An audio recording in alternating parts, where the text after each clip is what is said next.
I mean, a 401k plan is essentially for when you're employed and for a company. And if you look up your 401k, you could probably Vanguard, Fidelity.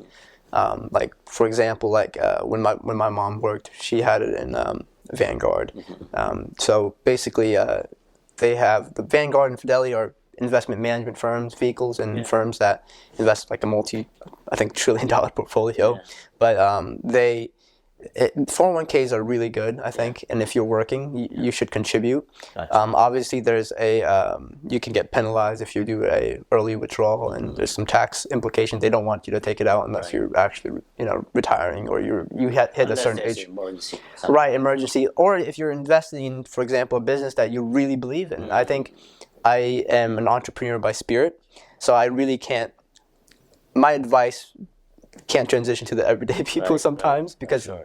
I bet on myself. And I think if you believe in yourself, I think you should always bet on yourself. But I think you also should be very smart at your financial capacity, But that's the whole thing about diversification. Like when you invest like 100, 200,000 in one company, you better make sure that you believe in that company, you have a say in that company, you have some voting shares in that company. But 401ks are good. I think 401ks is established, and I think they're good. Roth IRAs are really good. So, and one thing I really want to discuss about is a lot of there's a lot of people work in sushi and fruit. And when you work in your sushi and fruit, you don't have a 401k plan for you. That's right. Please make a Roth IRA. Obviously, there's a contribution limit, but please make a Roth IRA or open a brokerage account. One of those two things, because you don't have a retirement plan. So you need to have a retirement plan. Are you gonna be working till you're 60, 70, and you're gonna have cash in your account? I just told you the inflation rate, and that's how much you're losing. So inflation means cost of goods going up.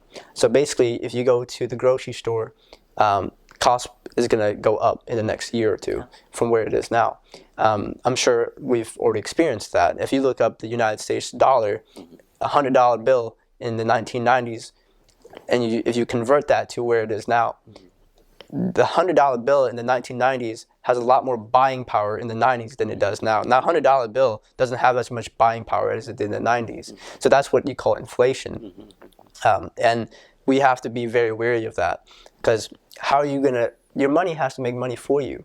So if you put it in a like S&P or in a investment management account and you get 7-8% interest and not losing,